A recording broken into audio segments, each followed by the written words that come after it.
Hey, it's Tia Carrere, and you're listening to Kino Kingdom with Britt and Lazlo and Rupert. Party on, guys.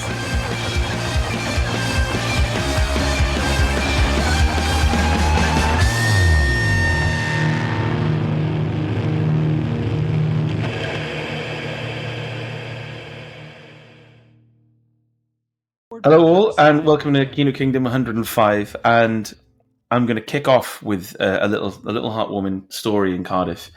I was walking home the other day from work, and you will know this, Rupert and Lazlo. You go past the what's it called, like Callahan Square, and there's the sort of water feature, and you go off down Bute Street. I was just crossing that, and I was wandering along, and there was a cyclist in front of me, and there was a man who was appeared to be quite refreshed. He was sat on like a bench. He was swaying. His mate was just trying to get him to stop shouting out at like bystanders and passers-by, and he was just shouting stuff. And the cyclist was a bit ahead of me. And as he was going along, he said, he was like, "Oh, you on the bike? Oh, you fucking cunt! You fucking cunt!" And the cyclist was just sort of shook his head at him and wandered off. And I said, "Oh, here we go." So as I was walking past, he said, "Oh, mate. You. And I looked at him and said, yes. He was about 5 feet away from me, and I didn't stop walking, but I sort of said, yeah. And he said, he's beautiful, mate. He's beautiful. It's like a beautiful mane flying in the wind behind you. And I said, oh, thank you very much. And then he looked really confused, went, no, you can't. And then his mate went, oh, come on. And I said, oh, a bit of a double-edged sword there, wasn't it? But I love the fact that he was so frazzled that his brain didn't know what was a nicety and what was like a harsh insult. He checked himself as soon as I said accidentally give a compliment. I said something nice then. So that was nice. How's Lee doing now? Jimmy Automatic, please. And we've got a little bit of a sponsorship. An old sponsor has reared their head just to fill our coffers once more. So I just want to say thank you to the folks at DrinkyWinkyWinkyWink.com who were sponsoring this episode of Kino Kingdom. Oh, what's that? It's bad. It's pain. No, it's no problem. Oh, you wake up and your brain smell like shit, and then what's that? Oh, it's me. You pick up phone and tell border computer to come, and then go on computer and go to drinky.com, and we say, stop drinking, you piece of shit. And then you try to go to a party, and you knock on the door, knock, it's me. And they leave, the party man looks through the letterbox and says, fuck off, fuck you. I can smell your breath through my letterbox. Oh, fuck you. You don't want that. You come to drinky.com, and you stop. Oh, girls come around your house, and you say, oh, would you like a drink? Oh, I have none because I drank it. And they say, oh, no, you piece of shit. And then they say, what's that smell? And you say, oh, it's my feet. I've taken my shoes off. And they say, oh, but I can smell them. And I am standing in your garden. And you were inside. Oh, that is bad. You say, oh, no, I drink too much. And they say, oh, shit. And you say, don't worry, baby. You stay inside, you crazy bitch. I will go upstairs and go to drinky.com. And I don't drink so much, eh? Woo! Great stuff. Don't be a piece of shit. So thank you to the folks at drinky.com. So if you've got an alcohol problem, get on there and they will. Sounds like they'll sort that out somehow. It's a vague advert, but thanks to the folks at drinky. Probably an advert is more of a public service, isn't it? Yeah, you should hear the full length version of that advert. That's just a snippet. I'm not sure. It sounds like they may be based somewhere in Eastern Europe or possibly Italy. I'm not sure. Maybe. There's a lot going on to take in there, but it's always nice to have studios. Studios. And because I've been listening to old episodes of ours, and I just wanted to sort of say that it went down really well last time. Utah Smith's cameo corner. So I don't know if you remember this game. We've got I scoured cameo. For those who are unsure what it is, it's a sort of a place where you can pay money, sometimes vast amounts of money, for a celebrity to sort of send you a personalized message. So the game is, I've got 5 individuals here Yeah. 1, 2, 3, 4, 5. And I'm going to say name 3 films they're in, and you get a point for guessing the actor, actress, and within £10 of the fee. Right, and you're working together on this. So are you both ready for Utah Smith's cameo corner? Should have how much? jingle for this. Can we give an example fee? Because I can't remember how much we're talking about here. It's like they alternate between the lowest I've seen is like 50 quid, Right. and the high it's all in pounds, and the highest is like you probably get like 700-800, I think. Oh, okay. So, okay then. So this person, and feel free to play along at home and email us at themenwhotalk@outlook.com. Not the many other email addresses we've reeled off over the years, just don't exist. Lycos.co.uk. So this person, well, I'll give you 3 films for each one. So this person was in Terrifier 1, Terrifier 2, and Terrifier 3. Can't remember his name. It's the guy who plays Art the Clown, right? It is indeed. It's he's got a 3-word name. 3-barreled name, isn't it? And his initials are DHT. David. It's like David Howard something. David Howard, and then think of a chocolate manufacturer. Thornton. Toblerone. That's right, David Howard Toblerone. No, it's David Howard Tasbar. No, it's David Howard Thornton. So obviously he's a bit of an up and comer. I suppose he's only really been in the public eye for the last 7 years or so. How much to get a personal message from Art the Clown? I'm going to go with 100 because he's a real, Comic Con, horror con type star, isn't he? Yes, he probably makes a lot of money from who he is as that clown with fans, isn't it? Yeah, so he probably charges a pretty penny. So Rupert said 100. Lazlo, what are you feeling? I'm going to go, I don't know what the going rate is for this stuff, so I'll just say 150. A pound out, £151. Ooh. So, I'll give you. So you got, I'll give you Wow. 2 points for that. Obviously, 10 is the maximum here. So high five. Not dollars. Okay. It's pounds. Even though he doesn't actually talk as Art the Clown, so it's not really a distinctive voice. Oh, is he not? I've never watched them. He's not the voice? Well, he's the actor, but the point is, Art the Clown doesn't really make any sounds as such. More of a mime. But yeah, anyway. Pretty cool. Okay, the next person was in The Way of the Dragon, Hero and the Terror, and Lone Wolf McQuaid. This is Chuck Norris. It's not Chuck, is it? It is Chuck Norris. Perfect, yeah. So how much to get a personalised message off Chucky Wacky Wack Wack? He's going to fuck the fans, isn't he? It's going to be a lot. That's got to be over 2. Oh, by the way, this is an 18-plus podcast. That's got to be over. That's got to be 250 or something, isn't it? Yeah, because he's got a cult following, and he's got the whole. It'd be a real bro thing as well, wouldn't it? And he's probably he's so old now. He's probably can't be asked with it really, unless people are paying good money. So I'm going to go with 400. Well, that's a lot of money. 300 pounds. I'm going to go 285. 339. Ooh. So you were out of the tenor range, so 1 point for that, I'm afraid, guys.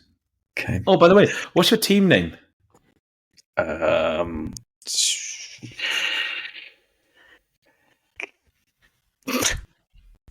Yeah. I've just got Cameo in my head. I know, I've just got Cameo made. All I can think of is Cameo on the Xbox 360 as a launch title. That's spelled with a K, isn't it? Yeah. I was thinking of, is it Straight Up who did by Cameo? No. Word Up. Word Up. Let's put ourselves Word Up. Word Up. The Word Up. Last time you were the sexy men who talk, so this is the Word Uppers. Okay, so this is probably the toughest one on this list. I put it to you that this person is never a leading man. Carry On, The Lawnmower Man, Lethal Weapon 2. Jeff Fahey? No. I don't know. I don't think he's in. Carry on. That's the one with Yeah, the Aaron Taron. Kenneth Williams? Taron Egerton, isn't it? Yeah. Who else was in that? And what were the other two films? The Lawnmower Man. Oh, I know the That's one. not him too. I know his face, but I can't think of his name. You do know his face, isn't it? A face that looks not unlike Michael Chiklis. Yeah, he'll always play a pretty rough, like police captain or something like that. When he, What if I were to tell you that he shared the same surname as Chuck Norris? Oh, yeah, him. Yeah, Are you not going to get his name? I don't think I'm going to get his name. It's Dean Norris. Dean Norris. Oh, yes. right. So yeah, that's definitely. I don't think he's going to charge as much as Chuck Norris. And how much for Dean Norris to bend over and insert a pen up his bum in front of you on Cameo and then pull it out and say, well, I'm not putting that in my mouth anytime soon. I think it would be unreasonable for him to charge more than 60 quid. He had quite like a prominent role on Breaking Bad. He probably had some good did he? one-liners and stuff. What did you say, Rupert? Yeah, I went with 60.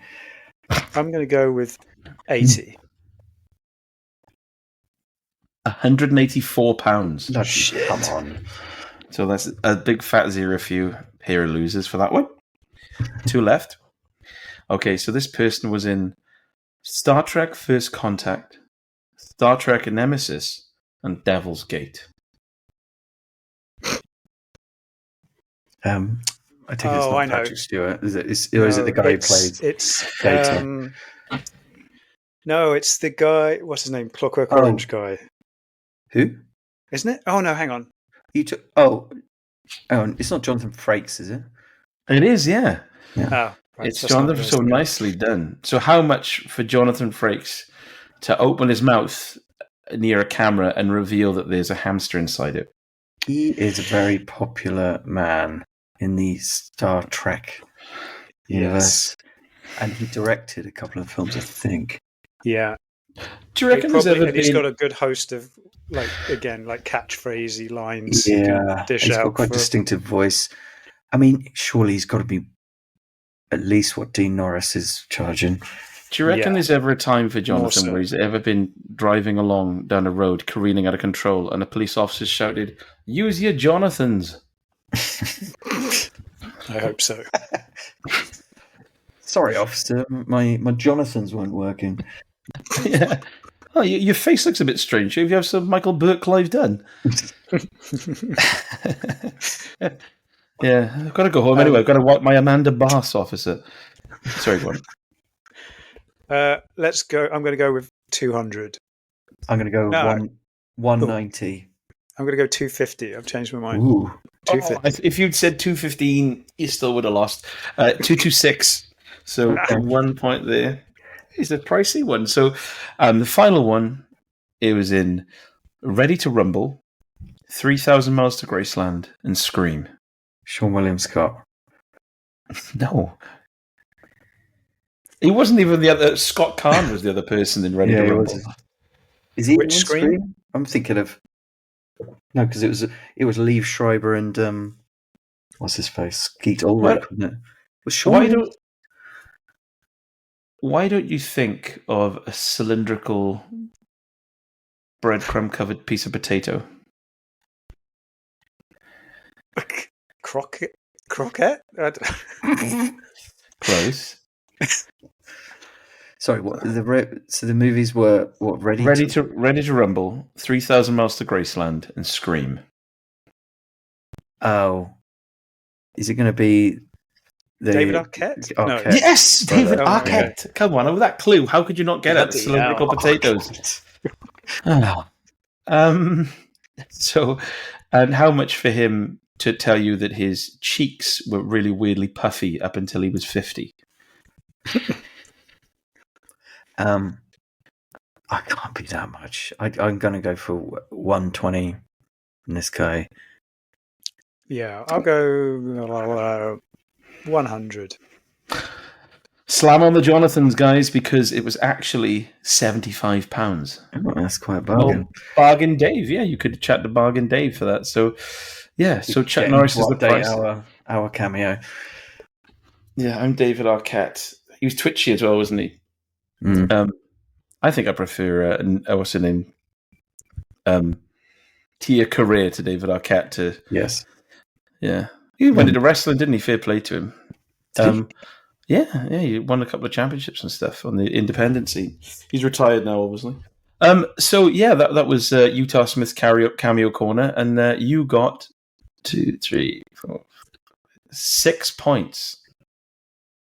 That's it. So I'll do a little between you. Yeah, so that leads us on to the. Oh, go on. I was just going to say, I can't work out whether I respect people more for having like cheap cameo prices, or whether that's like a sign of desperation. I think it's I kind of thing like if I was on Cameo and I was charging 75 diddlers, I can imagine it's the kind of thing where I'd like you'd sit in front of the computer, wouldn't you? You'd have like a more lined out, and you'd have a bottle of wine, and you would do it for an afternoon, and you've made £1,000 in like 2 or 3 hours. So I suppose it's like a supplementary thing because, and it is nice to I guess to have a personalized message. If you bought as like a gift for someone, like £75, if someone was a huge like David Arquette fan, then they'd be like, "Oh, that's really cool." It's a bit of niche. So I do like it. Yeah. What else is he going to do between Scream sequels anyway? Right. Yeah, well, wrestle. Wrestle his trousers off as he watches Courtney Cox in 3 Months of Graceland. 3,000 Miles of Graceland. Different films. Wrestling with the decision on how much to charge on his cameo as well. Well, that's enough of that bollocks anyway. So what are we're going to go straight into the movies now. Lazlo, I understand you've got 70,000 films. Yes. So do you want to lead us off into the sunset?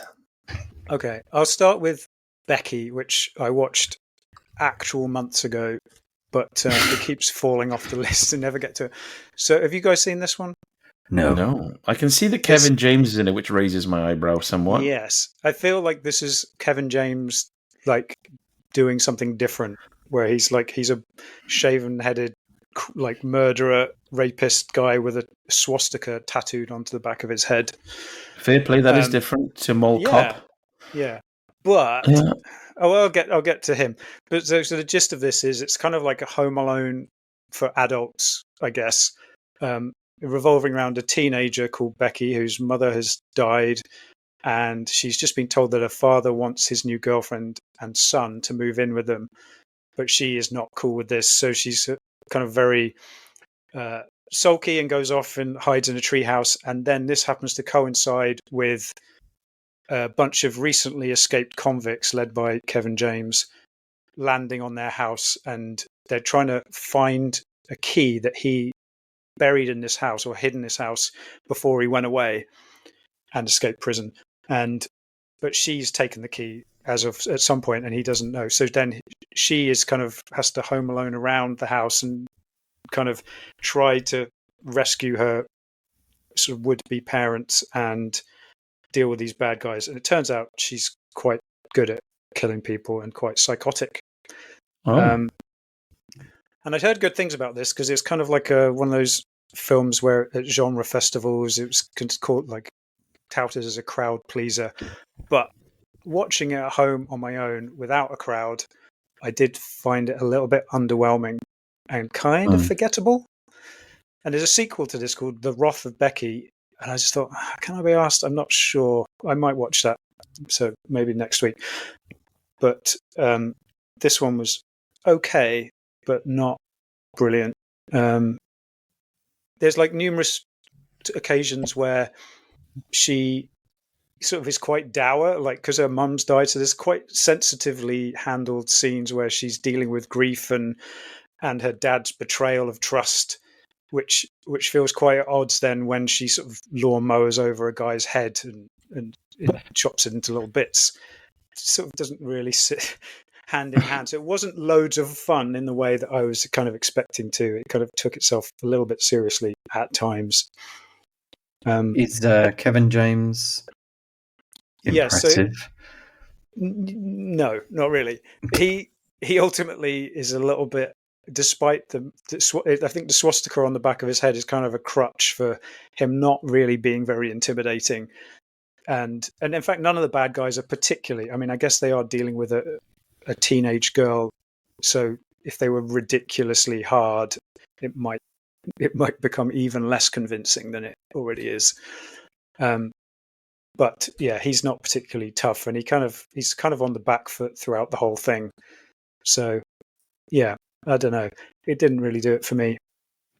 But there is one moment near the end where I kind of don't want to spoil it, because it was one bit where I genuinely laughed out loud. But where one of the bad guys feels that he has developed some sort of kinship with her, which then is kind of flipped on its head in an amusing way. But yeah, well, maybe one to watch with some beers and chums, but on your own, it was just a bit average. Yeah, I heard good things about this one, but people do get excited about these things, don't they, at festivals? Yeah, I feel like that's just becoming a warning signal, because I've watched a bunch of these things that they say this killed it at Sundance or whatever, and then you go, nah, maybe just got a says something very about the competition. excitable, like, American audience, perhaps, Right. but not in Cardiff in my living room. Yeah, I think this is. It was the same sort. I'm just trying to find the film now that I sort of, as I've said before, I've always actively been put off by hype. And the last time that happened, and I watched the film, and I thought, yeah, was Long Legs. Which was one I sort of enjoyed up to a point, and then literally the last 20 minutes, I thought, here we go, and it just kind of ruined the rest. I enjoyed the first scene of that film. That's the trailer, Liv. Yeah. So brilliant. Yeah. So Becky, not a particularly high recommendation from Lazlo, then. No, it's a middle grounder. Do you think you'll watch the sequel at all? Because it's on Netflix, I might just give it a whirl. Although I've watched the trailer for it and it looks like the same story again, but with Sean William Scott as the bad guy instead of Kevin James. Okay. It's bringing slapstick comedians together for... Yeah. It's getting comedians drama to play bad guys and bad-ish guys. Anyway, he's definitely bad because he is a Nazi, but he doesn't do anything particularly Nazi-ish in it. Right. He's just kind of a bog standard murdery bad guy who wants his cash. So Rupert, what have you got up your sleeve? Or up your skirt? I have Beetlejuice. Oh, okay. Which I watched on Now or Sky Cinema. And this is obviously a sequel to the 1988 film, Tim Burton again. And Winona Ryder comes back. She's mother to Jenny Ortega. And of course, Catherine O'Hara is back as Winona's mother. And they return to the original house for the funeral of Winona's father, who's, of course, originally played by Jeffrey Whoopsie Daisy Jones. Oh, yeah. And while there, she has an encounter. Well, her daughter has an encounter. Jenny Ortega has an encounter, which results in her needing to be rescued from the realm of the dead, basically. So Winona needs to go in there, and she has to enlist the help of Beetlejuice, who himself is being hunted by his ex, who's played by Monica Bellucci. I believe that Tim Burton and Monica Bellucci are together now. IRL. Really? Okay. I think so. And has she managed to get him to brush his hair? Or well, he doesn't like hooking up with his beautiful gothic actresses. Yeah, because you remember who? I can't remember what her name was, but the one who showed up in a bunch of his earlier movies. Helena Bonham Carter. No, she was one of them though. She was one of them. There was who was the other one? The slightly vampire statuesque. Lisa Marie. She could not act, but she was again just chucked in. I get the feeling Monica Bellucci's just in this movie because she's with Tim Burton. It's not that much point in her being in it anyway. But yes, I really like this film. I thought it had really good energy, some snazzy practical effects, including some stop motion actually. Oh, nice. I like the original, and I like this one just as much, really. And it is admirably a proper sequel and not just a rehash of the original. So Thank God. It deepens the mythology and develops characters while keeping the style and tone. And it does introduce some new characters, my favourite of whom is played by Justin Theroux, who plays Winona Ryder's like useless, overbearing, oversensitive, pseudo-hippie fiance. He's very funny. And Jenny Ortega isn't just doing Winona from the first film, because she's quite a different character. She's much more like naive. Like I like the way that Winona Ryder is the character is totally spooked by the real world, but like as soon as she gets into like the realm of the dead, she's just really confident and comfortable. Which kind of makes sense. And then of course Michael Keaton, who's obviously brilliant, and he's pretty much the same as he is in the first film, because he's got so much makeup. It's not like his face has changed. Possibly slightly toned down in terms of his like manner, in terms of F-bombs and such, I guess, to hit the PG-13 sweet spot. And there's a lot more of him in this film than the original. Yes, he's in the original about as long as I am, isn't he? When you look back at it. And there's more of the realm of the dead in this one, which is absolutely fine. And yeah, as I said, looks like practical set design. Because, of course, Burton went down a very plasticky CGI route with like Oz and what was it, Willy Wonka, and it's nice to see this one keep the original aesthetic. And also, what I did like a lot was how they make a joke out of the fact that everyone knows that Jeffrey Jones was never going to return for this one. So instead of like just ignoring it, they basically make his death the centerpiece of the story, and they're constantly referencing him and showing his image and having him just be the main driver of the story. I thought it was quite a funny way of dealing with that. So, yes, it's funny and it's spooky and it's absurd without being wacky or incoherent. So I enjoyed it a lot. Do they try to retrieve Jeffrey Jones, whatever his name is, from the land beyond? No, I can't remember what. They're like, how they deal with that. Just leave him there. No, I mean, they're not like literally trying to find him. He's constantly referenced as, and yeah, so it would be probably a bit over the top if they, I don't know, actually met up with him and like it's quite a bold movie. Considering what he was charged with and stuff. Yeah. It's quite bold for them to just not wipe him out and say, "Oh, he's dead." To like keep on focusing on it. That's quite. And I think I can understand kind of why, because otherwise it would be a bit. It's a bit like, oh, it's the elephant in the room, isn't it? And they just put the elephant in the room. So yeah, fair play. It's quite bold. Yeah, it's a very enjoyable film, though. As good as the original.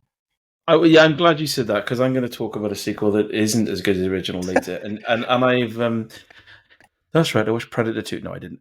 But yeah, it's nice because Michael Keaton is like in his 70s now. Does he still have that manic energy? Or yeah, and yeah, it's the same, isn't he? Really, because of course in the original he's kind of he's meant to be schlubby and disgusting, and like he's got so much makeup on, it doesn't really make a lot of difference. I think they put even more of like a fat suit on him this time, which is quite funny. But yeah, he gets a lot more screen time, so I enjoyed it. I'm going to watch this. It's just been sat on my watch list. I was going to watch it in the cinema, and now it's been sat on my watch list on Now TV for months, and I just don't know why I haven't got around to it. But you pushed me over the edge. I will watch it now. Defo. What was it on, sorry? I'm off. It's on Sky Cinema. Okay. That's me now, isn't it? Okay. Yeah. Well, I like I said, I've only really got. In fact, there's one I can't really comment on so much. So I'll get this one out of the way first, because I'll get another round. So I'm continuing there's been a bit of a dip because we're trying to move and stuff. I've been in a bit of a dip with films, so I've been doing a lot more stuff for Games Freezer, trying to catch up on my never-ending back catalogue. But I continue my journey through the Scream series of films, and we're up to Scream 5 now. Scream 4. Which was the last one directed by Wes Craven. And it's obviously got David Arquette in there. You can see him in between takes on Cameo in his 75 quid. And and it is a fun one. It sort of moves on. It does feel like a. Whereas the first three films are all about Scream and all about the sort of the same cast talking about, playing off the previous movie. The fourth one is now mainly focused on the fictional stab films in there, and it's playing off that more than history, if that makes sense, the history of the films. So it's very crisp and flashy. And it does amuse me in this. It's something I realized, I think Faye pointed out actually, it's just like how clumsy Ghostface is. Like, I think the first time you see him in this, he just like falls down some stairs and he's like, and it's just. That's just basically how Neve Campbell gets around him, isn't it? Just by running across really, really like slippery wooden floors. Yeah, or like just shutting a door behind him and just clocks them in the face. I guess the point is where you realise in this that what's her name? Obviously, isn't it Courtney Cox? With better hair than in the third one, and there's a point she keeps on saying, and it happens as more as the films go on, that she keeps on trying to get involved and saying, look, I'm the one who solved these crimes. I was there. I helped get to the bottom of them. And I thought, no, because every film has the same formula. You have no clue who it is until they choose to reveal themselves. And then usually you get shot or stabbed and come back in the credits, don't you? Where they're like, oh, she's all right. Gail Weathers is fine, actually. You haven't solved anything. You were just there getting stabbed.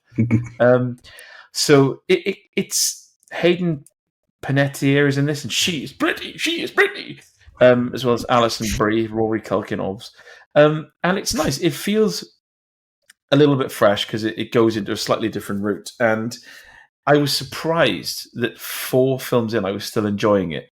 Yeah. I would say the second one, in terms of, I mean, the first one is kind of so seminal, but I would say I prefer them. It would be like 2, 1. 4-3 in terms of my enjoyment so far. So, but that could just be because I've seen the first one so much that it was nice to see different sort of takes on it.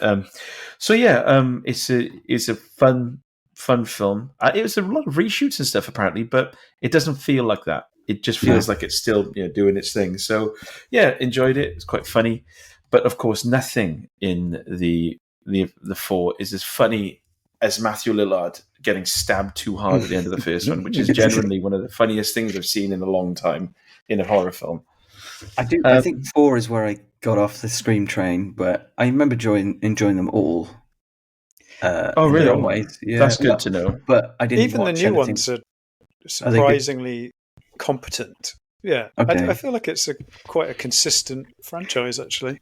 Yes, I read there was a Reddit thread on the horror subreddit of people asking, like, what's the most consistent, like, horror franchise? Which, of course, they tend to be quite variable. But Scream, what about Chucky? You said Chucky was quite. Chucky was amazing. That would be my choice. Up to the point where someone else took over and they remade it and missed the point. Yeah, there was 6 or 7, and they were all consistently good and consistently different. So, but Scream was the out-and-out winner amongst horror fans in terms of consistency. Because I'm curious how the new one's going to turn out. Because what's this 7 now? Yeah, have you heard like the stories about that one? It's wasn't this some? Tell me everything. The director was on board, and then the cast was on board, and then one of the main characters from the last couple made some comments about Gaza, which didn't go down well. So she was like removed, and then her co-star, who's like the main draw, who's in Wednesday or whatever, I can't remember her name. She then quit in solidarity with her or something, and then the director went. And Neve Campbell was going to be involved, but they wouldn't pay her enough. So she publicly went out and told everyone that she refused to do it because the pay was an insult. But then when these actresses dropped out, they then had presumably some spare cash. So now Neve Campbell is now back, and they've got a different director involved, but they've kind of got missing half the cast. Lazlo just died. Oh, so yeah, it dropped off for me as well. Yeah, sorry, I've got an unstable connection or something. Oh, I thought you just shot yourself. I thought that was it. We were just going to carry on. That's right. You just get a 3G phone. Just upgrade. Where did I get to? Got up to Neve Campbell is presumably returning because she is getting the money that was going to be paid to the other actors who fucked off. Yeah. I don't know where to jump in.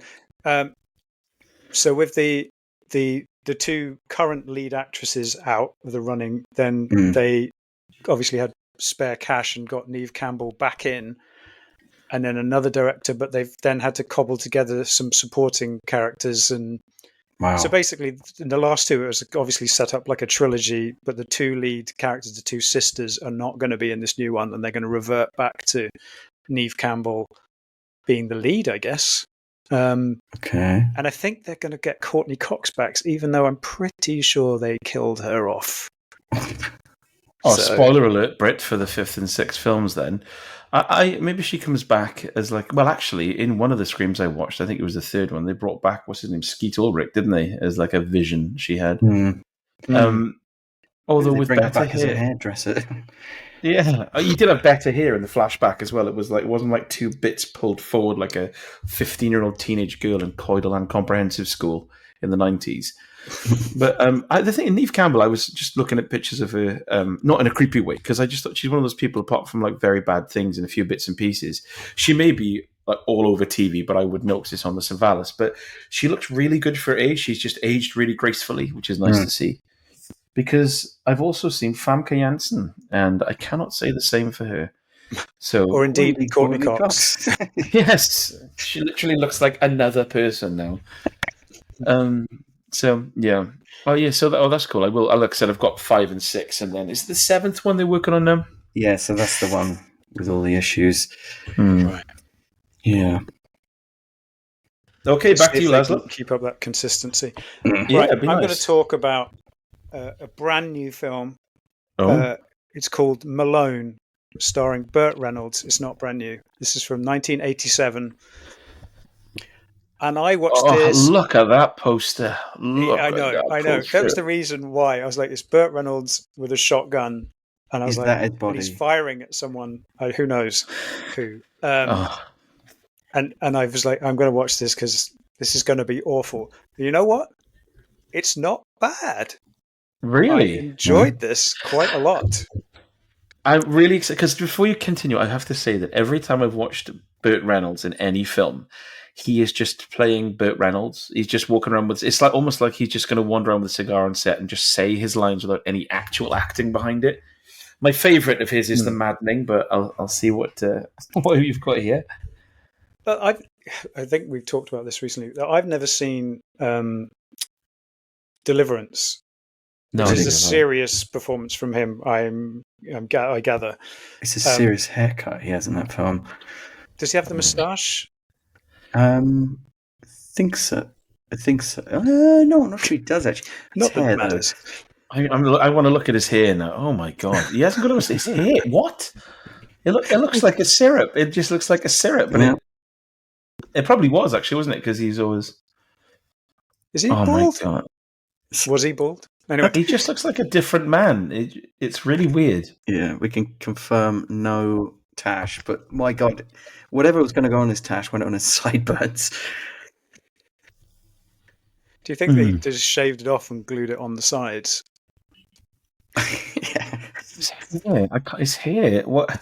Deliverance is a great movie, but my god, you know the way that they used to film or portray night scenes by just filming in the daytime and then doing whatever. Putting a filter on it. Yeah, putting a filter on it later. So everyone's like squinting in the sun, like the shadows everywhere. There's a section in the middle of the film. This must be like 30 minutes, and it's like it's so distracting. It's like, please just film at twilight or something, so that it's not just clearly blazing sunshine shining off the river sort of thing. It's like glinting. There's sun moonshine. Yeah, it's so distracting. Anyway, sorry, go on. Yes, so Malone.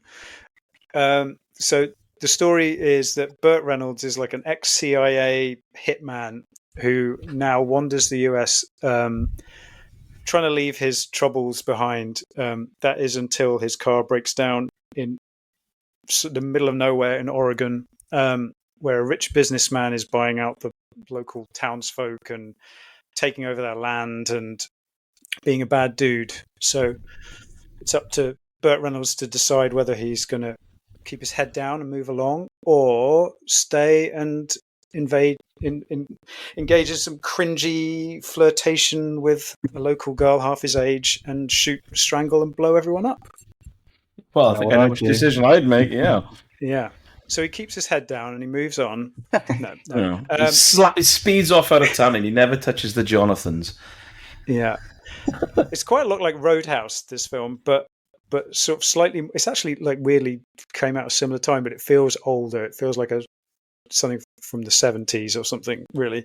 But it opens up with like a shot of a seaplane flying over the mountains, and it's all real and it's grainy. Like the grain in this film is unreal. And it was just like really refreshing to go, a real plane flying over some real scenery, shot looking from at something the air. real happening. Yeah. Yeah. It's like it just never happens these days. It would be CG airplanes. Anyway, yeah, it was a pleasantly, surprisingly enjoyable film, although it is obviously quite generic. It's nicely shot and it sort of plays the hits efficiently, and there's lots of unintentional comedy to be mined from his continuous flirtations with this woman who's far too young for him, and he's staying in the sort of friendly garage owner's house because his car's broken down or something. So he's staying with this guy, and his daughter blatantly wants to bone him from the moment she meets him. She sort of stares longingly at him over dinner, and he's like trying to play it cool, and you're thinking, this is so yucky. I'm so entertained by whether this is actually going to happen or not. Thankfully, it doesn't. But there is like a moment right near the end where he kisses her full on the lips in front of her dad. And I was just thinking, they don't show the shot of her dad, but I was thinking, he must be frowning at this. This is dodgy. Anyway. It's when he kisses her, is he like a Rutger kisser where he just slams his face into hers? I can't remember. You can't remember the kiss, my third album. I can't remember the kiss.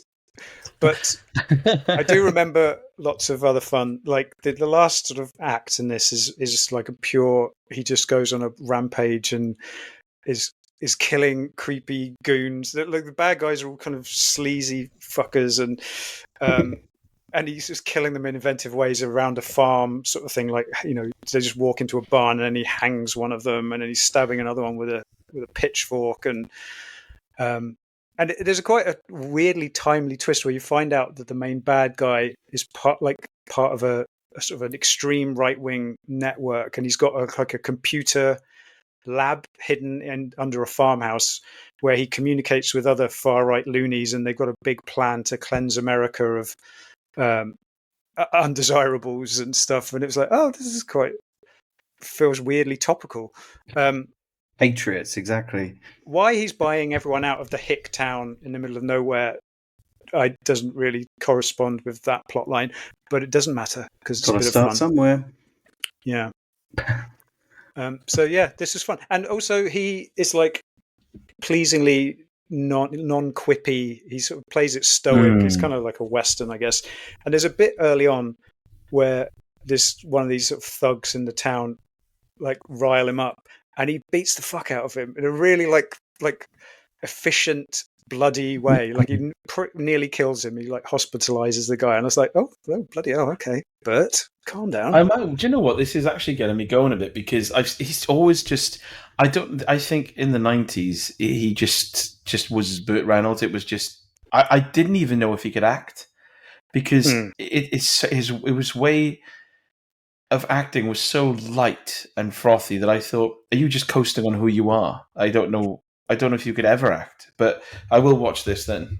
Yeah, this feels like an actor who's known for comedic stuff and playing the same thing over and over again, trying to do something a little bit different. Like he's going for stoic, hard action man in this, and it succeeds to some level.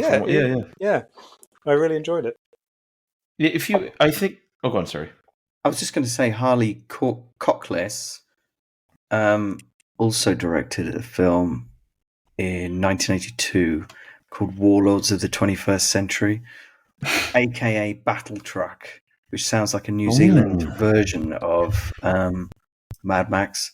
So it would have come out around the same time as Road Warrior, I guess. Ooh. What? Mm. You know how cheap it's going to be, but my God, I have to watch it. Oh my god, yeah. Oh, look at that cover. That is beautiful. Did you say Battle Tracks? This is Battle Truck on Battle the Truck. Oh, sorry. I think you said Battle Tracks.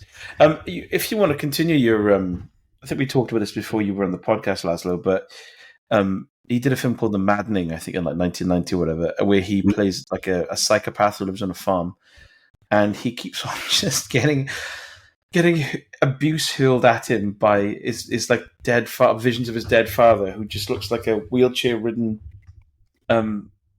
Burgess Meredith. It's just really funny. Like, he'll just be like really sleazy to all the townsfolk, and then he'll look up in the field and just see a vision of him just going, yeah. And he's always just shouting abuse at him from a wheelchair at like full tilt, and only That you can hear sounds it. maddening. It's whoa. So yeah, I'm gonna have to watch it again now that I've said it. Yeah. And now I kind of want to watch Battle Truck as well. Like you said. It's amazing the connections we can make here. Just opening people's eyes to the goals of early 80s cinema. Oh, here we go. Just watch. It is on Prime for $3. Sweet. Or shout. Yeah, I don't know what that is. So yeah, anyway, yeah. Thank you for that. Yeah, Malone. It's on Prime if you're tempted. Of course it is. And of course I am. Which I am And tempted. now Prime has got my number now. It's just nothing but pimp these like forgotten shitty action films from the 70s and 80s to me. It's pure gold though. It's what makes it the best. Yeah. I'm going to watch. There's another one it's dangling in front of my eyes with Christopher Reeve and Morgan Freeman, where Christopher Reeve is like a news reporter who fictionalizes a news article because he's about to get fired or something, and it turns out that it's exactly what happens to a true serial killer, and then the serial killer takes a particular interest in him. I was like, good, yeah, I'll watch that. I watched Born on the 4th of July. Oh, okay. This is a cheery one then. Yeah, it's a knee slapper. Which is also on Sky Cinema, although now it's been removed, so you'd have to pay for it. Brilliant. This is Oliver Stone's 1989 Vietnam veteran biopic based on the autobiography of Ron Kovic. And Ron is a regular teen from a small New York town playing sports, falling in love, trying to gain approval from his World War II veteran father. He's a patriot, so obviously he signs up with the Marines and goes to fight in the Vietnam War. And then you've got three main events in the Vietnam sequence. There's the accidental slaughter of civilians. There's some so-called friendly fire, and Ron is wounded, which leaves him paralyzed from the chest down. And the rest of the movie is about him returning home and readjusting to the community left behind as a paraplegic. And there's this kind of like appreciation from people, but also this sense that no one really gets it, like the level of sacrifice and the pointlessness of the war and this sort of thing. So inevitably he ends up more aligned with the anti-war faction. By the end, it is a pretty predictable journey. His journey to that place does take him via a bout of alcoholism and also coming to terms with the fact that he killed one of his own men. So yeah, not exactly a rib tickler.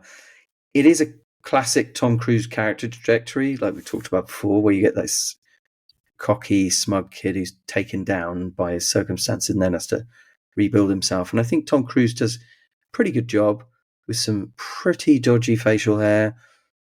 But it does also feature a bit of drunk acting, and Tom Cruise, as we know, cannot do that. Yeah, so it's well made, but pretty straightforward. I'd say it's pretty ABC biopic, really. And it's sort of like Oliver Stone at his most crowd pleasing, I'd say.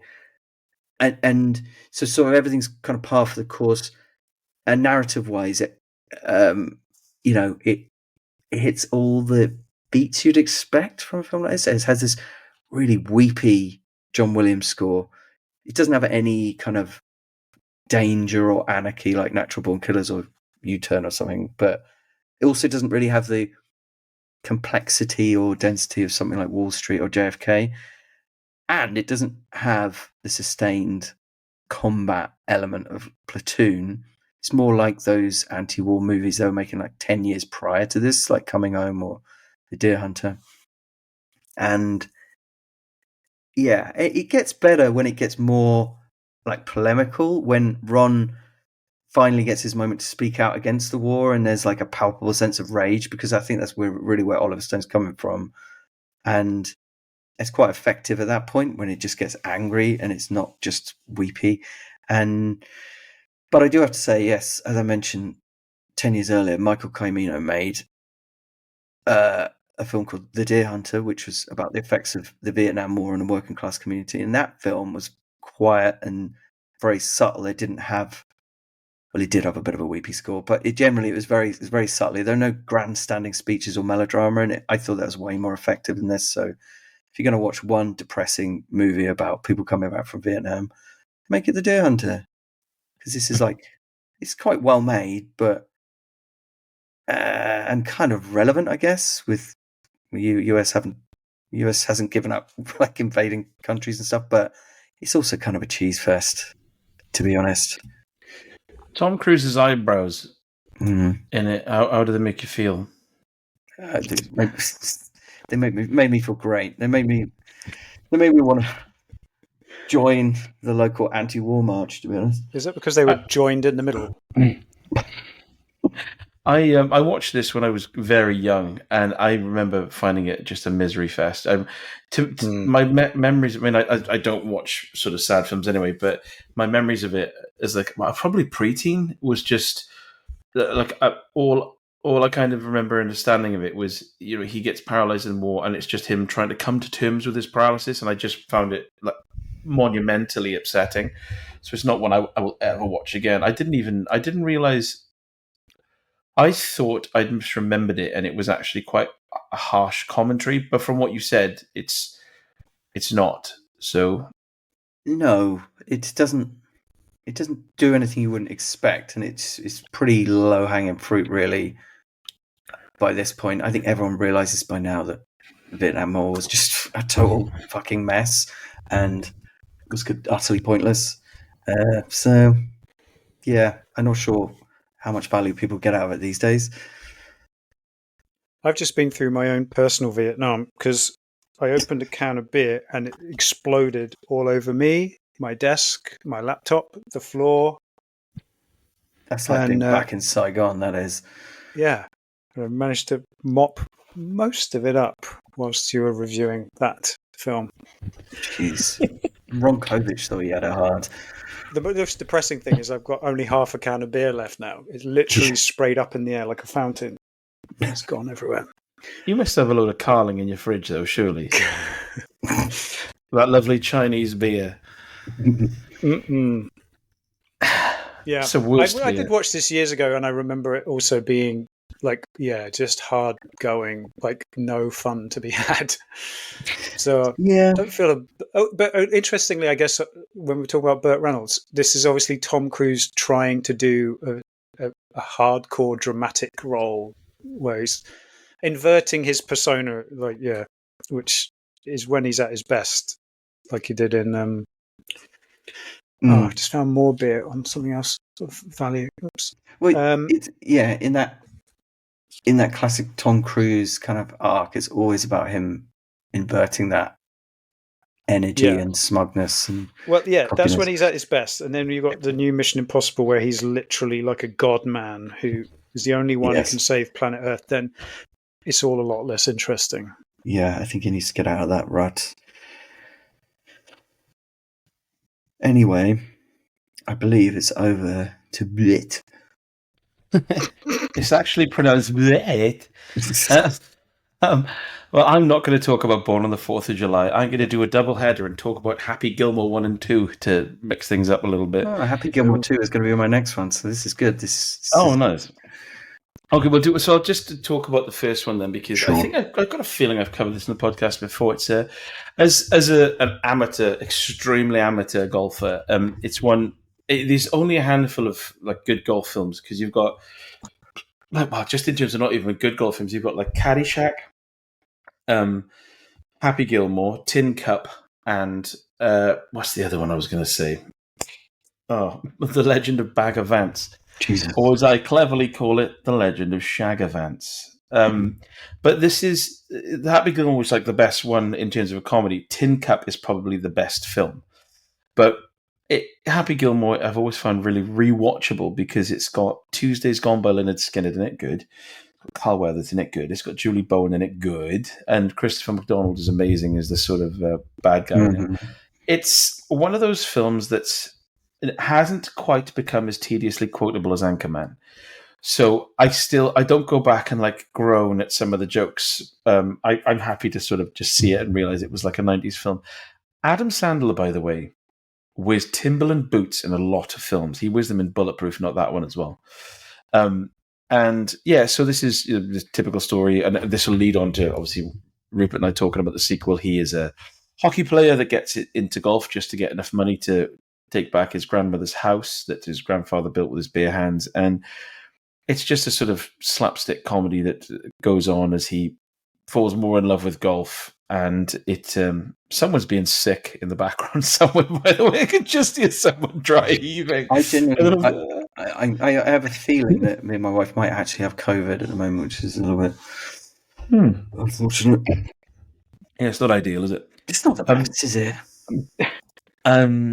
Yeah, so especially because you're my dentist and today you were breathing into my mouth all day. I didn't even have an appointment. You just pop round. Just dribble into your mouth. Yeah, that'll sort you out, mate.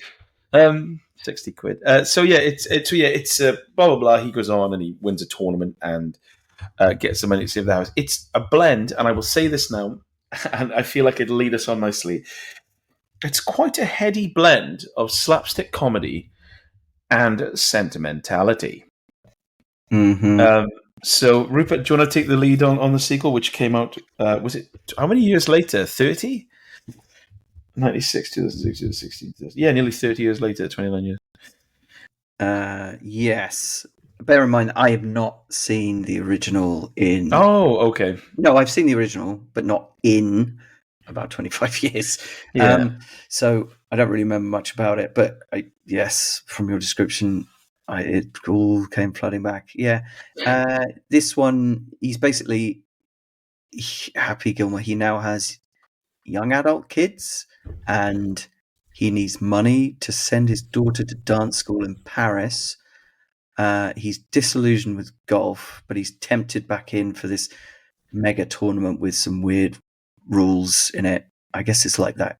You know, it's a play on Live Golf, the Saudi Arabian backed, yeah. Yeah, so it's like a mega tournament. It's big reward, so that would obviously make it all good. I have to mention that one of my favourite moments of this is near the start, where Happy accidentally kills his own wife with a golf ball. and he says in the voiceover something like, so I had 5 kids to feed, and I was a single father with a world of responsibilities. There's only one thing I could do. And it instantly cuts to him drinking bourbon as hard as he can.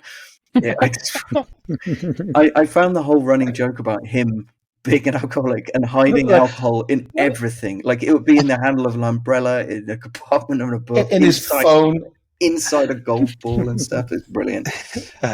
So that was funny. And there was a lot of funny stuff, especially towards the start of the movie. I think it gets less funny as it goes on, once it goes into the tournament stuff. Yeah. Was this an elaborate way of like writing out his love interest from the first film? Well, she's in it quite a bit in like visions and stuff, because she kind of like comes along and I don't know, tells him what to do a lot of the time. Kind of gives him guidance and stuff. But yeah, it does get less interesting as it goes on, less funny, I would say. And it's sort of a lot of getting the band back together stuff, and it's basically a procession of characters from the original movie, but the film does handily insert footage from the original to remind you who they are, because it gets quite ridiculous after a while, because it's like literally people who I'm not even sure they had a speaking role in the first one. They just kind of brings them back. Yeah, so I don't know. I think 2 hours is long for a comedy. I think if they'd taken out a lot of the lazier jokes and extended montages, it could have been tighter and funnier. I think it was nice to have Christopher McDonald back, although he's sort of quite different, isn't he? He's a little more mad than smooth. I felt like Christopher.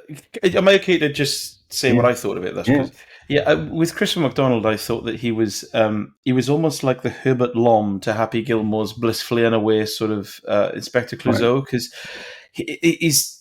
he's just manic, isn't he, Christopher McDonald? He was brilliant in the first one because he was sort of like he was obviously very talented at golf, but a bit of a weasel, and it was quite a funny dynamic in the original, the way he would sort of think he was cool but not be, and then he would think he was being clever and try cleverly trying to get Gilmore out the tournament, and then when his plans fell apart, he would instantly just lose his temper, say no, and act like a child, which was quite funny. Yeah, and I feel like he's doing that in this one as well, that sort of manic Herbert Lom energy that I really like. But what I found about this one is, like you say at the start, it's really funny, and I'm a sucker for slapstick humor. And there's a scene at the start of this where he gets back on a golf course in disguise with a load of really irritating young people. Yeah. And it just cuts to him just doing shot after shot, and it's a bouncing off. He'll hit it, and it'll bounce off something and hit him in the face or the liver or the balls or the knees. And he's constantly just and he's clearly about to say a chain gang of swear words. And just as he gets to it, it'll cut to the next one. Then he'll hit himself in the back of the head and it'll do it again. And I was weak with that stuff. I thought it was brilliant. But then what happens is, after this, it does the setup, which is funny. He kills his wife, and then it's sort of him, drinking, which is funny, hiding the booze. He's got John Daly, which is one of the most famous golfers that's ever lived, and known as a big hitter in this. And he just looks so bizarre with this long side parting with a beard, with American flag trousers. And he's just someone who lives in his house and just constantly drinking. And well, actually, he gets on to constantly squirting hand sanitizer in his mouth, which is a funny scene where he just blacks out in the middle of a conversation with it. And he's got some really good lines as well. But what happens, as Rupert said, is it's got this you're like, oh, okay, this is cool. And because I'm so familiar with the first one, and it's quite a procession of introducing characters. And I swear to God, if you don't see the character from the first one, you will meet one of their children, a son or daughter of someone's in the first one, and they're just the same person. We're in the first one, Carl Weathers obviously got a wooden hand, and it was because it was done as a joke, where you can obviously tell he's just holding a wooden hand because his arm is too long on one side. And that was the problem for me. It was okay, there's the caddy from the first one, and he'll make a comment, and you're like, I barely remember you, to the point, as Rupert said, they have to insert a flashback because it's so 30 years on. You're like, oh, that's who that is, but it's not funny. Having your mind jogged, oh, I remember that, isn't funny in and of itself. I look at you, observational humor, sorry. And it gets to the point where, Richard Keel's son.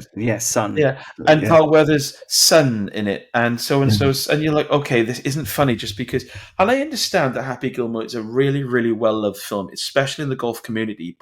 And I did enjoy this film, but it had so many problems in that, it almost felt like it was trying to appeal to everyone. So it would be a huge thing. So they've got country stars in there. They've got influencers and YouTubers in there just for a couple of seconds, just so that sort of branch of the community can be like, oh, you should watch that. That influence you like is in it, or that golfer you like is in it. And of course, none of these people are actors. And the golfers are in it for quite Rory McIlroy and stuff. And you think, okay, for one or two scenes, but I'm not here for this. It's not... Yeah.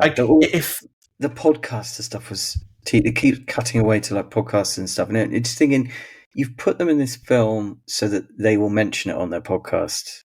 Yes. That's all it is. It's just free advertising. It's exactly a bit cheap.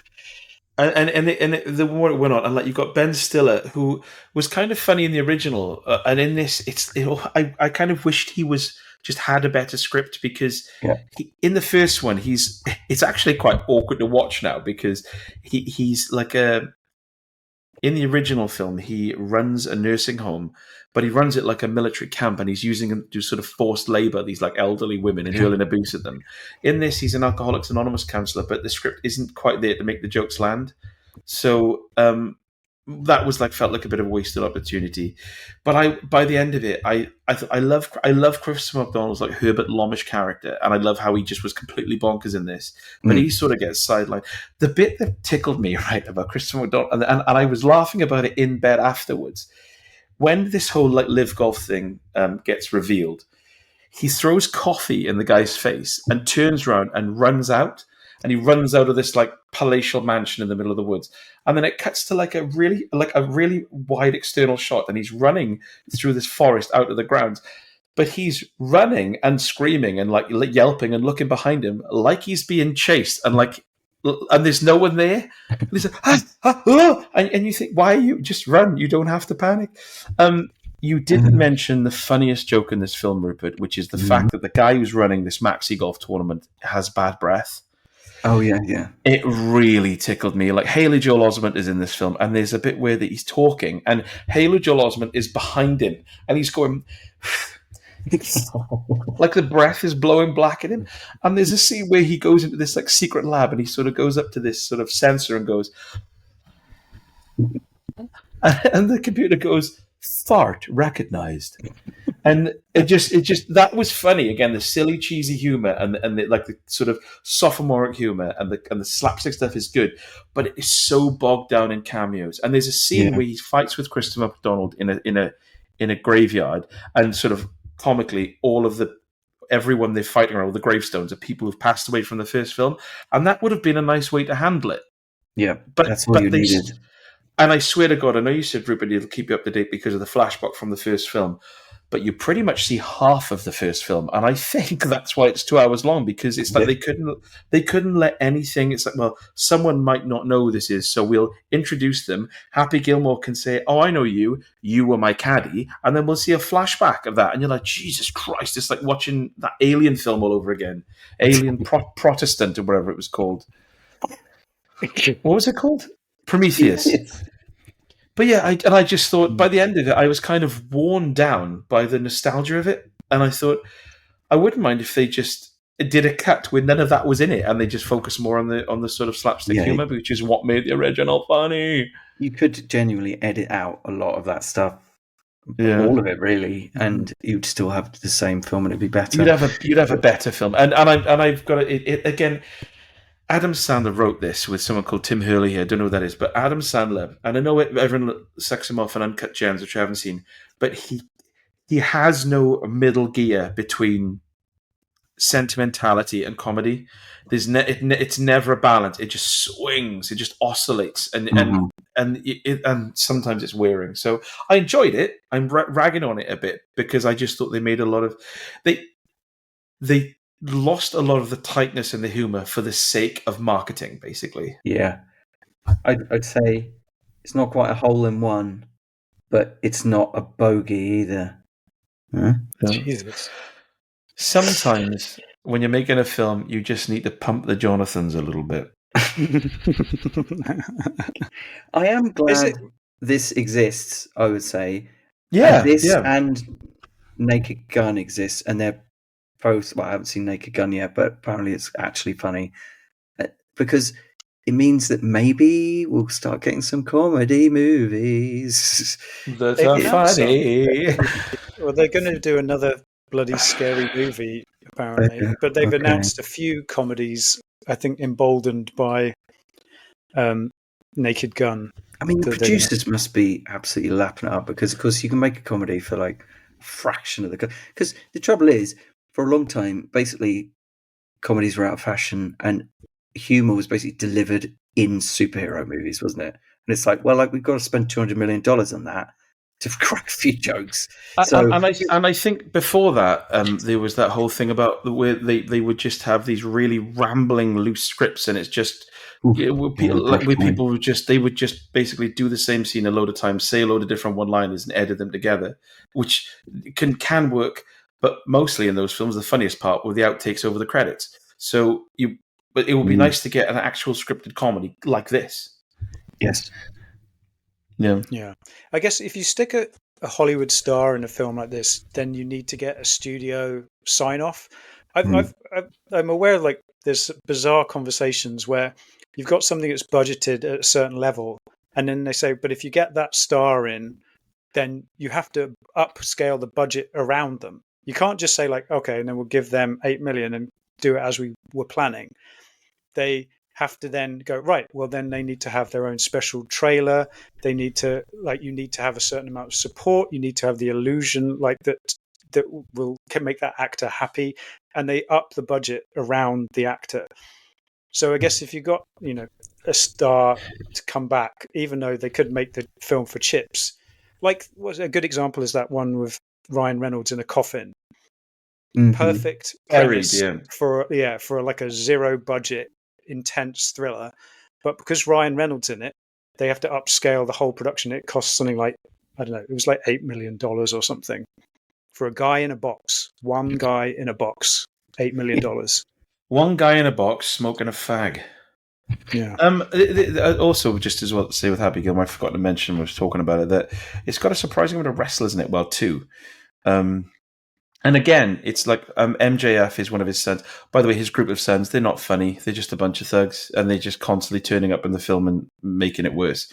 Yeah. And Becky Lynch is one of the sort of live maxi golf things. And again, it's not funny because they're just really like poorly sketched out, like bad guys and thugs. So it doesn't. But again, they're in there so the wrestling crowd can watch it. Mm. They've even got, sorry, I'm going to cough. MJF is from AEW and Becky Lynch is from WWE, two of the biggest golf wrestling companies. So it's proof that they're literally just trying to appeal to everyone, even two sides of the same coin, just to, get people's eyes on it. Wow. At the cost weird, of jokes. Yeah, and this is on Netflix. Mm-hmm. You wouldn't think they'd be that desperate to like. I mean, they're using a brand. It's got the original actor coming back, who's still a relevant name, and it's on Netflix. It's like you don't feel like you need to pander that much, but obviously they felt like they did, I guess. Mm. Yeah, it's not clear why it was always going to be a hit regardless. I just looking at this. Sorry, I know we're talking about this for a while, but it is quite an important film to talk about because it's like a half decent comedy. I'm just looking at this, right? So, do you know that scene, Rupert, it wasn't funny, where it has a flashback to his former caddy with the blonde hair? Yes. I don't remember it. And he bumps into him in the lift. And he's like, "Oh, no, I'm not your caddy. I'm on the tour now." And then Happy says, "Oh, congratulations," and wanders off. And he says, "I've never forgotten that. You strangling me." And you never see him again and nothing comes of it. Oh, yeah. That person isn't even the original actor from the first film. That's how desperate they are to just get like the sort of callbacks in. Yeah. It's just really the callbacks are it's a bit much. Callbacks and cameos really are at the expense of everything, aren't they? I mean, if you take all of that away, there's not much underneath. Yeah. Was it Coming to America 2? Coming to America. That had a lot of that, didn't it? Where they had cameos from people who had like one walk-in moment in the original. Like the twins, or whatever, the twin girls that he has a date with, in it for 5 seconds, and then they brought them back. He's like, "There's no need." I remember they've done focus groups on these. That film reminded me, when I was watching Coming to America, I turned it off halfway through because I felt like I was watching a TV movie, and I'm guessing that was that on Netflix because it had that really weird, vivid brightness that Netflix films have. Yeah, it was Amazon. Yeah, it was Amazon. Yeah, it was Amazon. But, yeah, it definitely had a Netflix vibe. Yeah. Mm. Anyway, that's me done. So I'm just going to sit, Shall I talk about a cinema film for a change? Oh, for God's sake, go on, you bugger, go on. I watched 2 films at the cinema in a week, so I'm never going again now. That's it. That's it. I watched Superman and I watched F1. Cool. Okay. Should I talk about Superman? You do like Superman. Bear in mind, the last time you talked about Superman, I nearly cried. So be careful now. No tears were shed in the watching of this film, other than perhaps the tears of boredom. No, I wasn't that bored. It was just... This is like a Saturday morning cartoon film. It's obviously they've done a complete 180 on like the Zack Scheider universe of grim, dark Superman and Batman. This is brightly coloured, ludicrous, cartoony to a fault, I would say. Ludicrous, silly nonsense. So you got David Corrin Sweat as Superman, and then Rachel Brosnahan as Lois, and James Gunn is directing this of Guardians of the Galaxy and so on. So it's very quippy. It's got like a cute-ish super dog character that's in it a lot. And there's all sorts of other James Gunn actors who turn up as other superpowered beings. It throws you right in the middle of it. There's no origin story. It literally begins on Superman sort of having been beaten the crap out of by another super person, and you just have to kind of catch up, which is kind of refreshing, but also quite disorientating because you spend a lot of time going, so who's that? Why is this? And maybe a repeat view when you, because these people do, it is explained who these people are later on. So I guess you kind of, it won't feel quite so disorientating second time around. But it's so stuffed with super people that I did wonder what makes Superman special in this new universe, because also Lex Luthor is in it, and he has a major grudge with Superman for swanning around like a god, basically. But then there's like 5 other super god people who are a lot less moral than Superman. Like they kill people left and right and don't really give a hoot. So and Superman gets beaten up constantly. So it's like he's not even that like special in this world. I'm not sure why. It's an odd place to start a new series, I think. So is Lex Luthor's issue that Superman is acting like a god? There's nothing else. I mean, his motives are a little unclear. There is one funny bit where one of his own stooges calls him out as like being just like jealous of him. And he like throws it right back in his face. He goes, "I know what you're thinking. You're thinking I don't like him just because I'm jealous of him." And he like sort of reels off what the audience is rationalizing why he has a problem with Superman. So that was quite funny. There are funny moments peppered throughout this whole thing. I mean, it's so ludicrous and so bombastic and ridiculous that there's lots of fun to be had. But it's so disconnected from anything approaching reality that it left me kind of cold. I was reminded of like other sort of big budget, like smash 'em up things, like I don't know, Transformers or whatever, where there's loads of CG and the battles are taking place in a place that's unrecognizable from anything we know. So there's no, if something big falls over, you don't care because you're like, well, I don't know if that's going to hurt anyone. I don't know how heavy that is. It's like a blob, you know. There's a whole sequence in the middle of this of huge action scene where they fall into like, they're in like an alternate world, and they fall into like a rainbow river, which they've said is really bad, but then they just seem to survive in it like it's a normal river. And then he's kind of stuck in it, and it's all made up of pixely blocks, and he's getting sucked towards a black hole. And you're like going, I don't understand what this river is. I don't understand why he's stuck in it. I don't understand what happens if he goes in the black hole. I don't understand why this person is attacking someone that he can't beat. In fact, I don't know why they stand any chance, because he's Superman and they're just like a human in a suit. It was all just question. I don't understand where the stakes are in all of this. That seems like quite a basic thing, because the Superman story is quite a basic story. I do enjoy the fact that it's not another origin story, but you're the first person actually. Oh, I'm sorry. I was just going to say, like, this is what I don't understand. Is it's so simple. Like, I don't understand. It's like a mythological figure with superpowers, and his buttons are so simple to press. Like, he can't be in 2 places at once. So you cause multiple problems, and then he has to decide. And that's the dilemma of Superman, is the moral decision making he has to make. And you don't have to have 10 characters all with individual mini subplots going on at the same time. It's all just kind of becomes noise. I don't know why they struggle so much with Superman. Each You think of the there'd be a recent fair ones amount is, of mileage in just that basic conflict, inner conflict of like, okay, you're faced with having the power and responsibility of a god.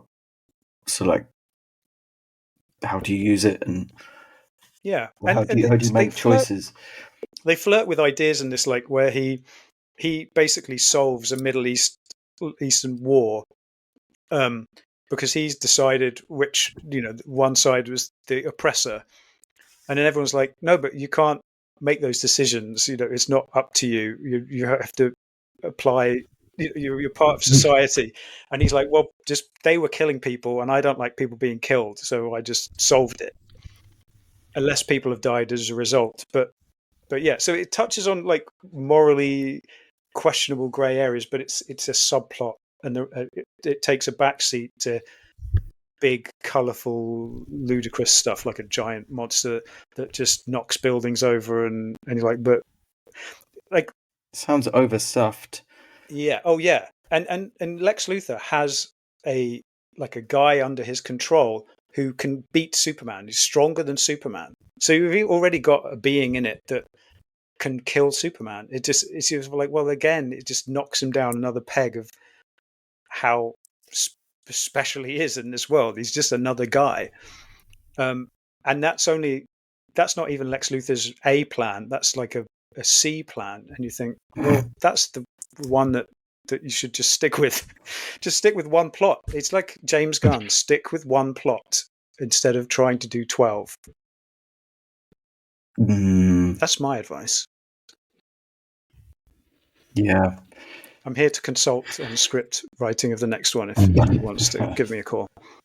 I will watch this. I've never been a big Superman fan, but I just like the fact that this isn't a reboot. And to be honest, Lazlo, you're the first person I've heard of that's actually given it a bit of a mixed review. Everyone I've known from really different sort of walks of life have enjoyed it for various reasons. They've all said it's kind of comic booky and simple and colourful, but they've all enjoyed it on some level. So that was interesting. I might enjoy it. I will watch it again.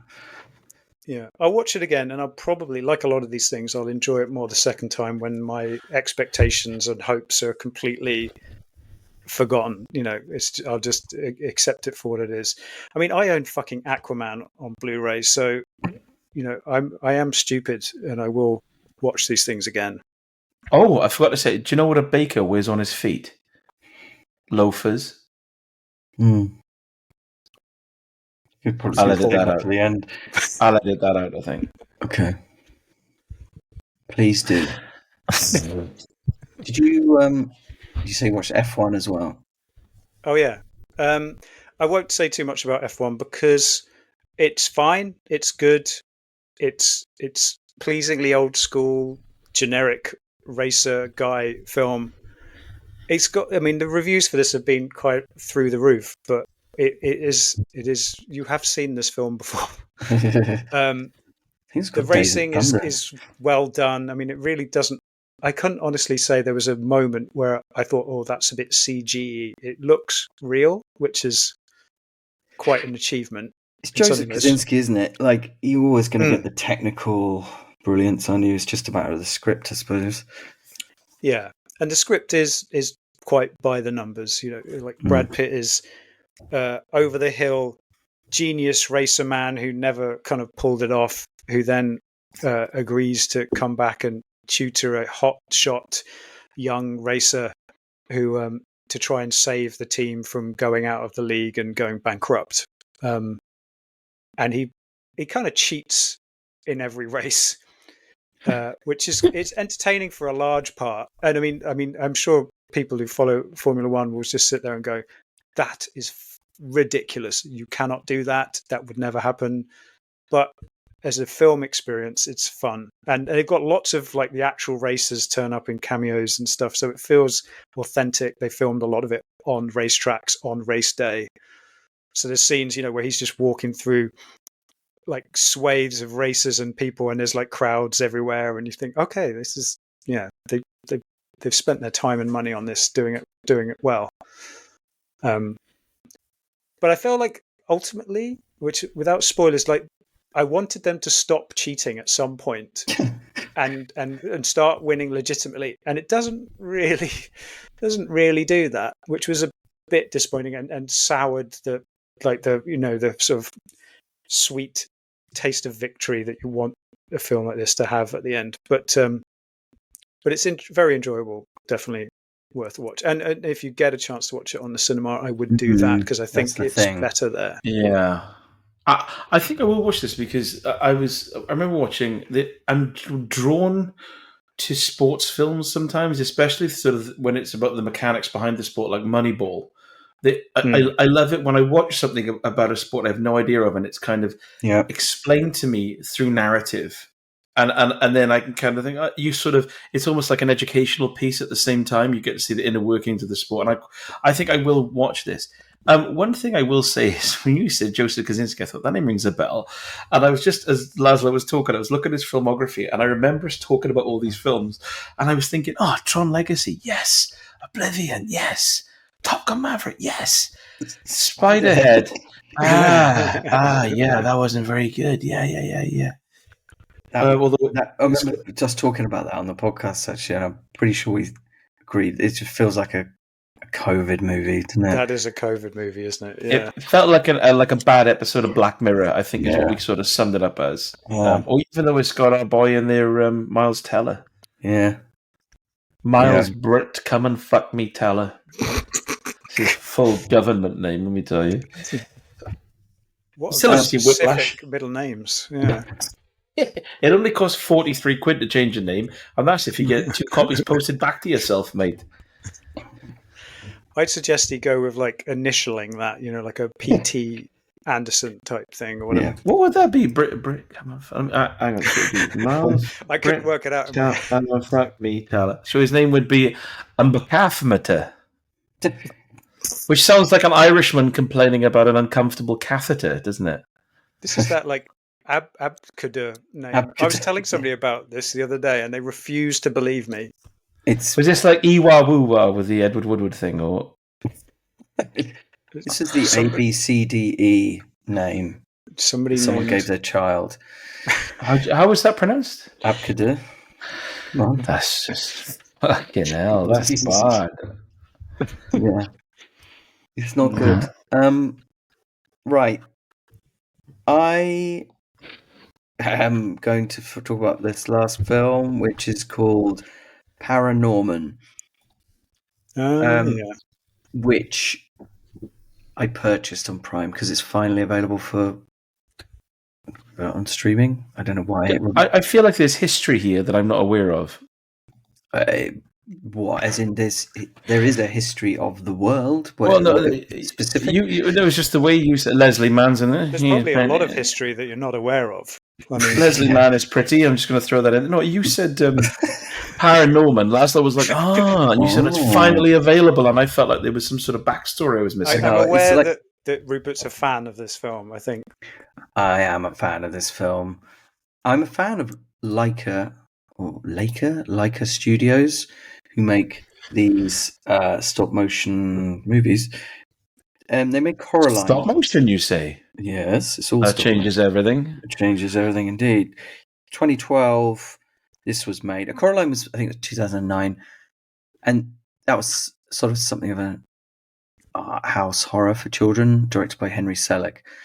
But ParaNorman is more of like a love letter to trash horror. It starts with like a mock VHS movie, and it features loads of weird ghost designs and some really gross zombies and loads of little Easter eggs for trash horror of the 80s. And so anyway, Norman is this kid who can see ghosts everywhere. So there's a bit of Sixth Sense, but it's more like The Frighteners, really. Everyone in school thinks he's a freak. So does his family. His weird uncle dies. Weird uncle played by John Goodman. Good. He dies, and his ghost warns Norman of a witch's curse, which will be triggered on the 300th anniversary of her death. Now, the town is called Blythe Hollow, and they really lean into the whole Halloween witch thing. But it turns out there is a genuine story about this so-called witch being condemned by a mob. But basically, he has to stop this zombie invasion. Norman needs to put the witch's soul to rest. And I watched this with my son, who's 4, and it did trigger a challenging conversation with him because, of course, you can't really have a movie about hanged witches and undead without explaining what death is. So that's out of the bag. And yeah, and sometimes you need to watch like a kid's movie with a kid to kind of understand its different qualities, I'd say. And this film, even though it's like a kid's horror film, is genuinely intense and scary at times. And like the zombie designs are totally gross, with like jaws hanging off and dismemberment and skin sagging off their bones and stuff. But yeah, it's a really funny script and got really good characters, with good solid arcs in it. It's got perfect casting in it, especially Casey Affleck as this dumb jock and Anna Kendrick as Norman's like shallow valley girl sister. And does Casey Affleck play a dumb jock who is this is obviously animated, so I'm assuming he's quite far away from the microphone and talking through a sleeping bag? But he's perfect because he's got that slightly monotone voice, and he's like, but he's like a massive jock in this. But he actually gets one of the best. He gets one of the best lines in the film. He gets like this line towards the end, which upset a lot of people at the time, but it's actually one of the best payoffs in the film, and I won't spoil it. Yes, so and it's just it's quite I'd say like it's all kind of zombie-ish and stuff, and I'd say it kind of flatlines a little bit when the film shifts away from like the schlock element, but when there's a kind of twist in the middle, but then there's this sort of epic final sequence with a genuinely disturbing witch, so that's kind of cool, and there's a good emotional payoff. There's a simple moral message at the film's core, which is nice, and it's not too sentimental, so that's cool. And yeah, I think this is my favorite Leica movie, although I do like Box Trolls as well. But this is, Box Trolls is certainly more suitable for younger kids. But it's also quite different because this ParaNorman is purely American, like VHS horror. Box Trolls is very British type horror. But I'm just glad Leica is still going because I don't think they've really had a bona fide hit since Coraline, which is kind of sad. I honestly don't know how they're still going because the last couple of movies. There's such gaps between the films as well because obviously the method of animation. Yeah, I don't know what. Yeah, I mean, I suppose the budgets aren't massive compared to like Pixar and stuff, but I've never seen any of these. I really might watch all these. You should definitely watch this and Box Trolls, I would say.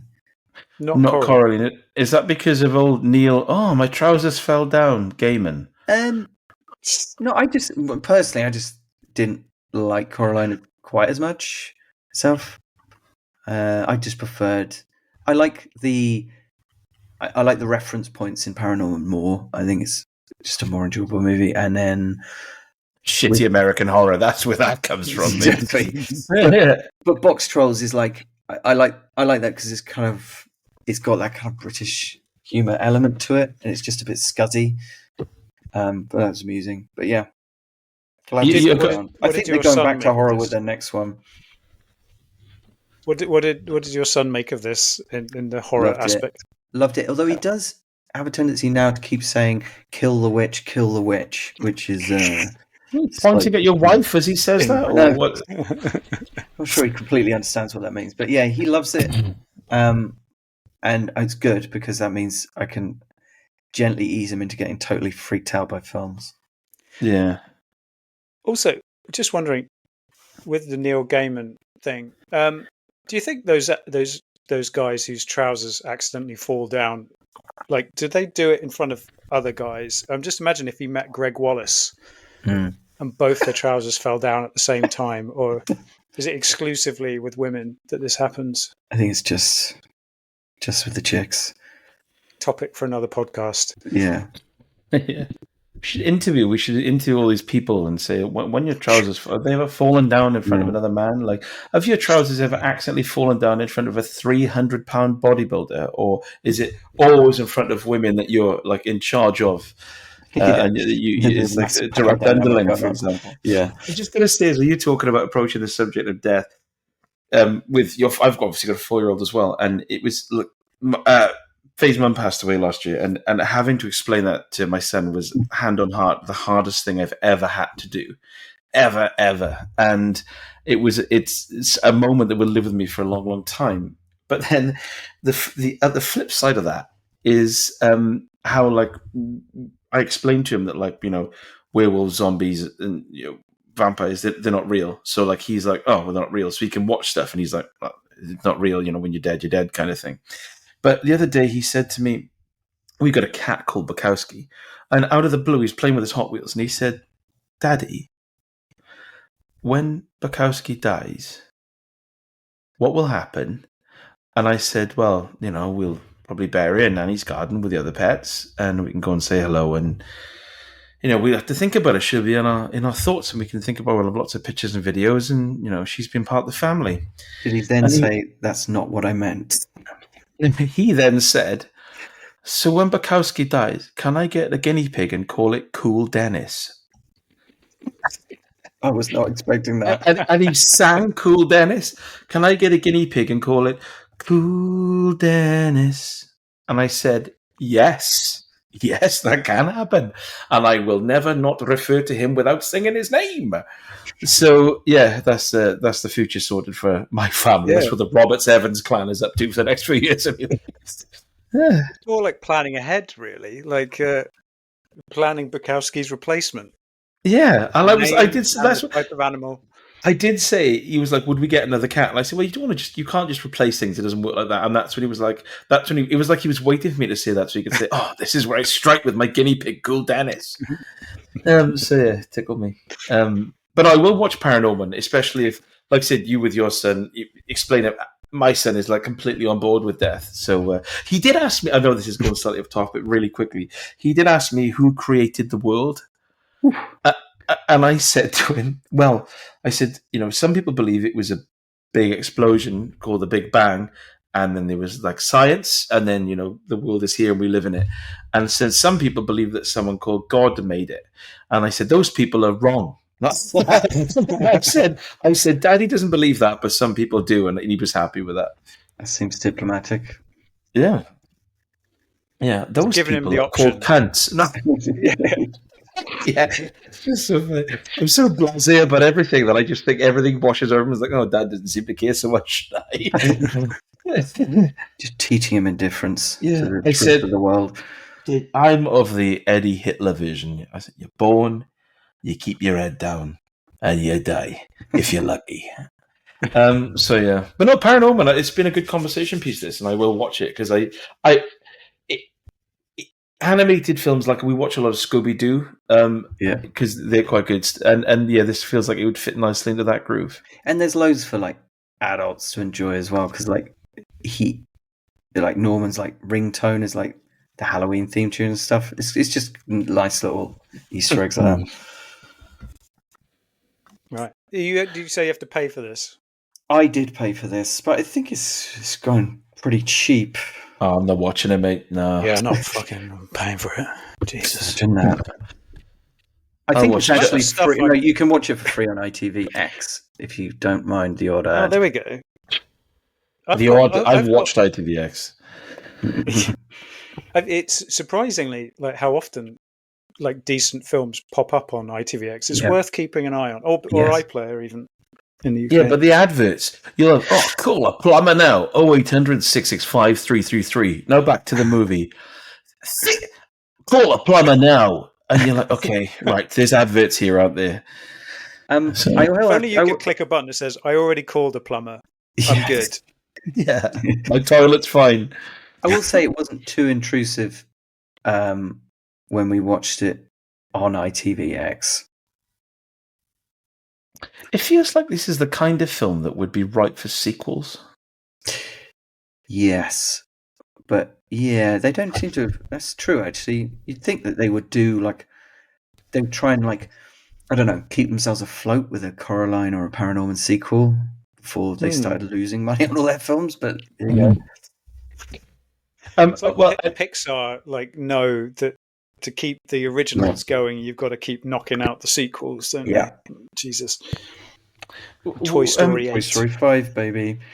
I know it's 11 o'clock. We're approaching the end. Do you want to squeeze one more in, Lazlo? Because I know you're constantly playing Sure. catch up. Bless you. What would you like me to talk about? Craven the Hunter, Against All Odds, or The Amateur? I'm going to say Craven the Hunter. I don't know what Rupert's thoughts are, but I don't care what they are. But Craven does jump out at me. Okay. Because he was a cool character in the animated Spider-Man. He's like from the Spider-Man Marvel series, isn't he? Yes. Yeah, he was a cool character. He's from the Sony side of Spider-Man. So he's not Marvel Studios. This is made by the guys who did the Morbius and Venom. All good films then. Oh, wow, okay. What's this fucking Spider Lady one that was just... Madame Web. Yeah. These guys, they clearly do not know how to make a good film. It's... right. It's undeniable. I mean, they're literally just... That's all from Richard Wank. They're playing the same game as Marvel or DC, and every one of their films is a complete stinker. This one... it's not as bad as the reviews made out. I think it's literally on something like 17% on Rotten Tomatoes. It's not that bad, but it's not good. It's the plot involves what's his face? Aaron Taylor Johnson playing Craven, and there's an origin story where you find out how he got his Craven-y powers, where he's attacked by a giant lion. And in the mauling, some of the lion's blood drips into him, but then he dies, and then he's given a life-saving magic potion. I don't know which thing. That sounds bad. Turned him into the Craven man, but anyway, he then develops superpowers and a sort of a lion-style hunting skill, and he hunts down gangsters and safari sort of poachers and other criminals for a living. I don't know how he makes any money. Actually, he missed a trick there. He should have worn a safari suit like Dan Hedaya in Commando with loads of pockets on the front. That could have been a nice tie-in. Yeah. The Commando verse. There is actually a weird semi-Commando verse. What's it? It's to do with the guy who wrote Commando. It's Stephen D'Souza. Yeah, Valverde. I've got a Valverde T-shirt. Good. It was bought for me for my birthday. But you wear that when you're making love, don't you? It's a country that is mentioned in multiple films. I think it's even mentioned in Street Fighter the movie. And is it one of Beverly Hills Cop films as well? Possibly. Maybe. Stephen D'Souza must have written one of them. Oh. I'm going to type in Stephen D'Souza now, aren't I? And I think there's subtle references to it in no, I want to say Die Hard, something else that he was involved in. Anyway, it's clearly more interesting than talking about Craven the Hunter. So yes, Russell Crowe is in this playing his evil dad. I mean, they don't even pretend to give him dimensions. He's clearly like an evil hunting Russian gangster from the beginning. But then there's another guy in this who plays the Rhino, who has to pump medicine into himself permanently. Otherwise, he turns into a rhino-skinned, horn-headed monster. Why would you not want to be that? He embraces it at the end. I think he explains that it's extremely painful every time it happens. So that's why he'd rather not. He's also not going to get laid looking like the Rhino Man. Let's be honest. And so, yeah, the plot, there's next to no plot in this thing. But there are some fun action beats. It's CGE, but it's quite bloody. He just throws a bear trap at a guy's head and it kind of snaps his head. And there's another bit where he throws a spear at a guy in a helicopter and it just impales him and he goes flying out the other side of the helicopter. And there's fun action moments, but there's next to no story here at all. It's very, very forgettable. Also, there are some really bizarre editing choices, like amateur level stuff that I was really surprised to see. I had to actually go back and recheck one of these bits because I was just like, did I just see that wrong? But there's a bit where him and his brother are waiting to get in a car, and then he watches his brother get in the car, and the car drives off, and then they're both in the car. I was like, what? Hang on, he was on the pavement, wasn't he? But he wasn't. Like, they just didn't show him get in, and the view of the car driving off looked like his point of view. So it was just, you thought he watched his brother go, but he got in the car off screen. Weird. And there's another bit where he's watching a van, and like it's on him looking at the van, and you see the van driving off, and it cuts back to him, and they flip the shot. So he's looking the opposite direction to the van. He's like now looking left to right instead of right to left. And I was like, what? Is he looking at something else? And then that's the end of the scene. And I was just like, what? Why did they do that? And I checked it, and I went back, and the sun was literally blazing on the other side of his face. So they just flipped the shot and forgot to unflip it or something. Weird little amateur odd basic errors. Stuff. Yeah. Yeah. And this is a major budget film trying to launch a new franchise or whatever. 130 million. But I don't think Aaron Taylor Johnson is quite got it. Yeah, he's kind of roguishly entertaining enough in this, but he feels like a boy acting like a rugged man. But he doesn't really convince. He's really buff, but a lot of people talking about him as the next Bond. He does not have gravitas. He does not fit the bill for that.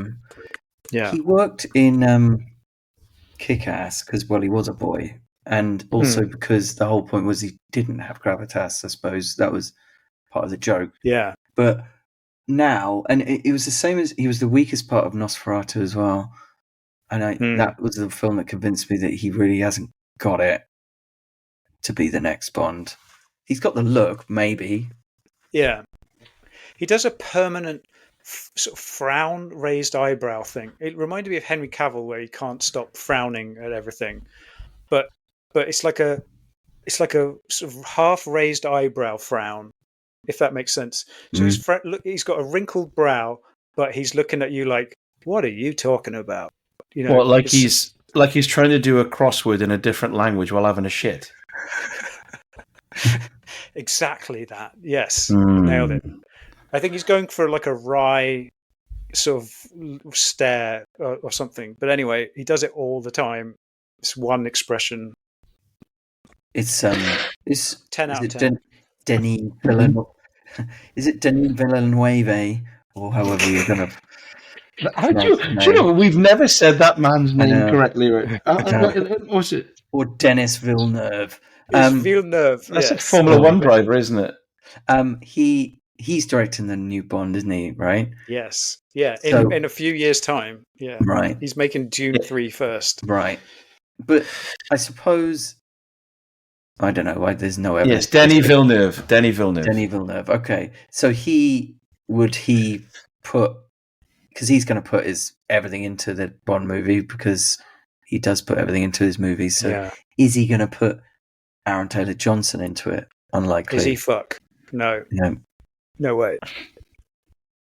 I think, it's like a fan casting thing, and it's a studio-y kind of just like thing. And I don't think he's going to bow to the studio. The studio is going to let him do his thing, I think. They have to. Yeah. And I guess that brings us to the end. Do you know? I might watch Morbius and Craven the Hunter. Does he smoke Craven e-cigarettes in it by any chance? Because I think that I've got a bit of a thing for these sort of sidelined Marvel films. So I might watch that. But really, the only one I'm really Madam Web. I know. Well, that's the one I kind of most want to watch, because it's going to be the most actually bad. I just feel that stuff like Craven's just going to be so mediocre. This is deeply mediocre and generic. I mean, it's fine if you're half pissed on a Saturday night and want to watch some schlock. It's fine. It does that. I wasn't, mind you, I did fall asleep. I watched this in over three sittings because I fell asleep twice watching it. I'm going to watch it with my fists. I was about to say it's not boring, but then I remembered it sent me to sleep twice. Deeply Mediocre, a song by Right Said Fred from 1992. Yeah. Madam Web, though, I like the idea of an evil Spider-Man. Like, that's quite cool. Someone with Spider-Man's powers who murders people. and they managed to fuck that up. So Yeah. Are we ready to move on to the ArkinZ'Dar? Oh, actually, what's Please, the films God, of the yes. week? Films of the week. ParaNorman. No, it's good. That was fast. what have I I'd say got? Happy Gilmore 2 for me. Actually, gonna go with- Beetlejuice was probably... I'm going to go with Beetlejuice because it was more surprising. I was not expecting much from that. I'm going Sorry, to go go with Malone. Nice. I'm going to watch them alone. There's been a few Home films Alone. here. I kind of hope that like I break my leg or something, so I'm like in bed. Oh, I just have to watch films all day, and then I can catch up on them all. You should get Rupert's COVID, then you can stay at home for a few days and Yeah, bliss. I'm thinking this weekend we can kiss. Oh, why are we not kissing? This is we have to You separate might our wanna lips to cancel do this meeting up this podcast. Okay, so I'm just prepping something because obviously Utah Smith has entered the ArkinZ'Dar and has sent me a... Right, okay. So the ArkinZ'Dar, there were two this week, right? So there was Roy Scheider to Marisa Tomei, and then there was Roy Scheider to David Schneider to Rob Schneider to Liev Schreiber and possibly Al Cliver. No one did the Al Cliver because there's only Endgame, not that one. Do you both want to go first? Have you both done the Super Mega Turbo Ultra ArkinZ'Dar or just the main ArkinZ'Dar? I only did the Mega one. I forgot about the other one. Oh wow! Okay. What about you, I'm Les? going to try and do it on the fly. I thought I'd forgotten about Marisa Tomei one, but I've done it. I just found the notes. Not very nice. well, but I've done it. I've done both. Go on then. What have you both got? Do we want to start with the Mega one? Probably best get the Marisa Tomei one out of the way first, haven't we? Yeah, I'll do the Super Mega Turbo Ultra ArkinZ'Dar. We've had 2 entries for it, by the way. So okay, so does Lazlo want to do the Marisa Tomei one first?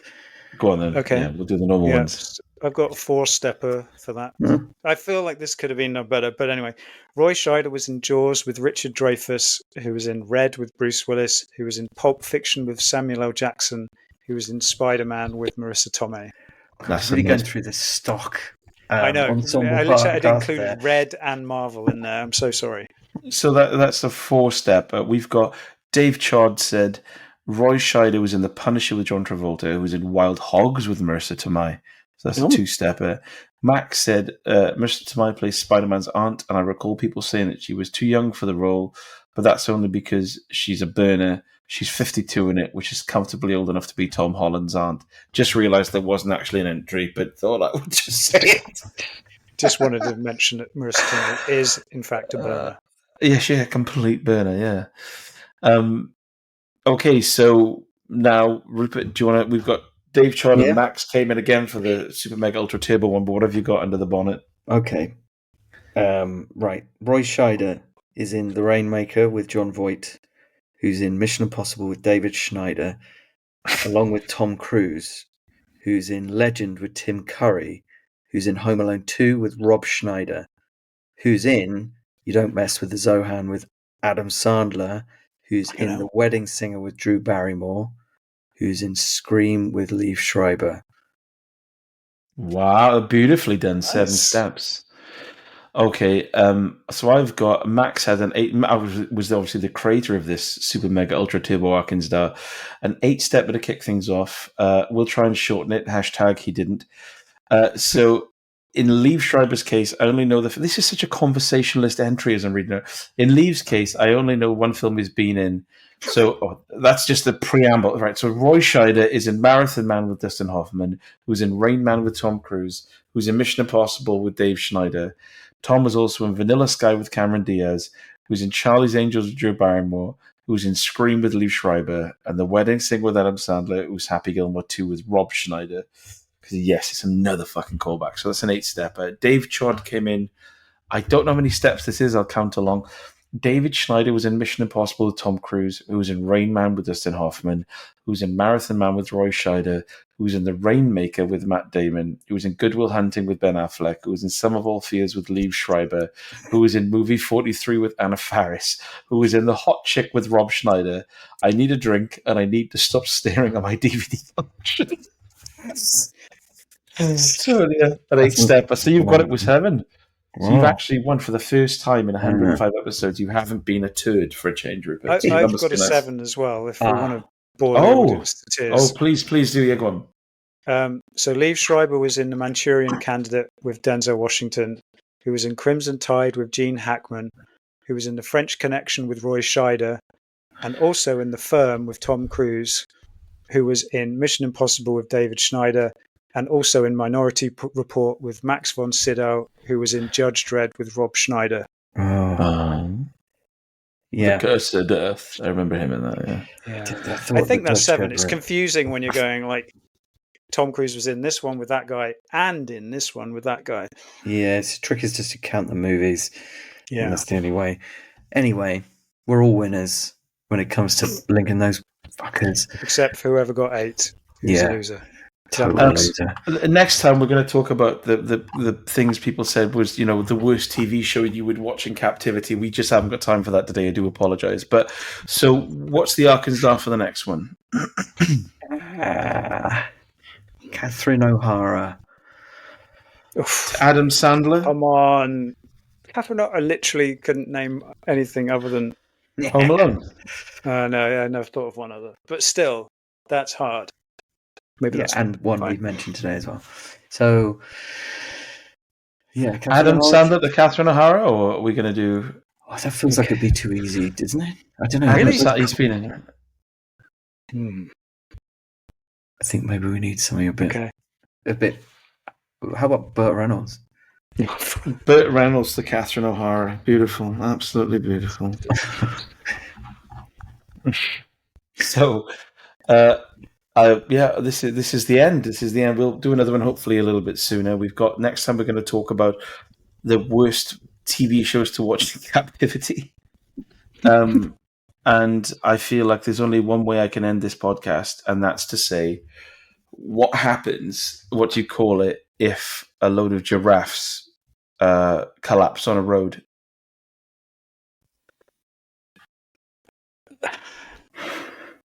It's a giraffic jam. Oh.